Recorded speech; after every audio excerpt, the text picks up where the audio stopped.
Zure eskolan, institutoan, zentroan, estereotipoek agintzen dute oraindik, neskak dantzan, mutilak futbolean, uste dut badakizu zertaz ari naizen, bada aldatzeko ordua da, ezta? Hezkidetza ez baita kartel more bat korridorean, edo jolastokian astean behin baloirik gabeko eguna bakarrik. Ikastolan jarrera matxistak berrikustea da, nola hitz egiten dugun familiekin, baita ikastetxean nola antolatzen dugun ere. Begirada hezkidetzaile batekin beti. Eta noski, irakasleak garen aldetik tresnak ere behar ditugu. Prestakuntza gehiago feminismoan eta herritartasun globalean.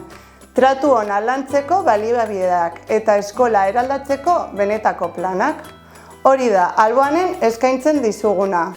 Online gida superpraktiko bat daukagu, zere zentroan bere autodiagnostikoa egin dezan eta hezkidetza plan bat diseina dezan. Indarkeria matxistei, maskulinitatei eta hezkidetzari buruzko online prestakuntza eskaintzen dugu doan, YouTubeen eta edizio berria azaroan. Eta azkenik gida berezi bat zure ikasleekin talde feministak sortzeko. Ta ez pentsa bakarrik egongo zarenik ez. Zure irakasle taldeari prozesu osoan lagun dizaiokegu nahi badozu. Educación abildua alboan.org helbidean eskatu besterik ez duzu egin behar. Sar zaitez educalboan.org webgunean eta hasi zure zentroa eraldatzen.